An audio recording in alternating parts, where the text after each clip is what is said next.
when we were going home on Friday, the consensus was around a significant ground invasion. That seems to have been held back. 2 hostages have been released.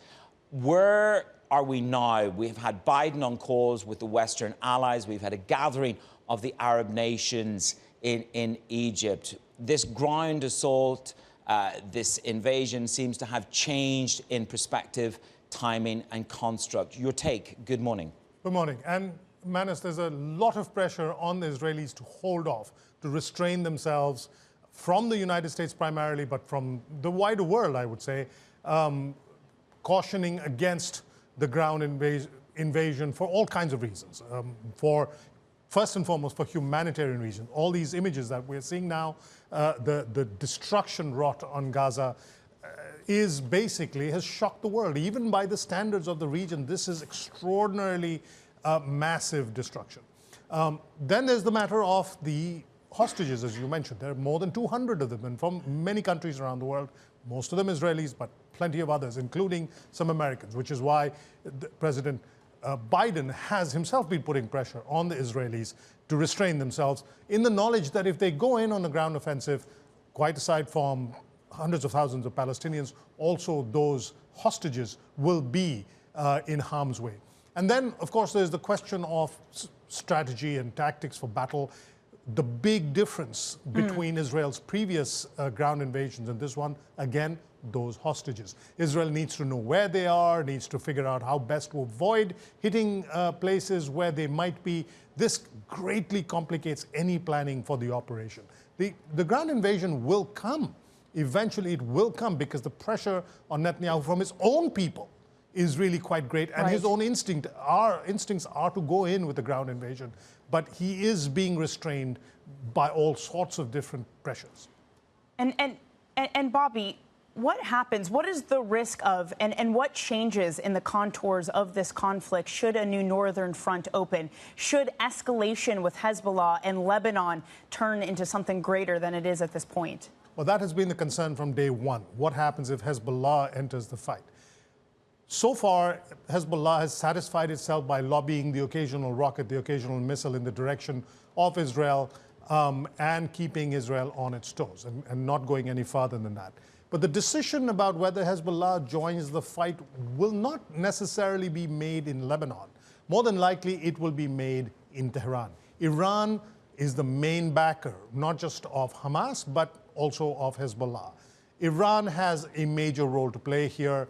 Iran wants to keep Israel off balance. Iran wants to hurt Israel. Right now, it is achieving that result just through the operation in Gaza. It has dragged Israel into this operation. It is basically Israel's image in the world is being affected by these video and these images coming out of Gaza. That all suits Iran perfectly well. At some point, Iran will have to make the calculation about whether or not it is worth its while to throw its other forces into the fight. Rationally, you think they wouldn't. They don't need to. Iran doesn't always act rationally, and that's what keeps everybody guessing. We had a peace gathering in Cairo. It was very well televised. A very impassioned speech by King Abdullah. Yeah. Talking about the value of life. And depending on the context of where you sit, there is the view, in his words, about the virtual silence of the West. There was one message for the Ukraine war and another message for this situation. But you say the gathering was virtually pointless. Why? Well, it was important symbolically, and King Abdullah's speech underscored that. Important to remind the whole world. I thought it was a great context. It was, indeed. And it's important to remind the world that vast numbers, really large numbers, 2 million plus innocent people, civilians in Gaza, are caught in the middle of this. So that was very important. But in the context of trying to move the needle on the conflict itself, I don't think it achieved anything. First and foremost, the 4 most important protagonists whose contributions will matter the most in ending the war were not there. There was no Israel, no representative of Hamas, no United States, and no Iran. Without these 4 at the table, metaphorically speaking, there's not going to be any progress.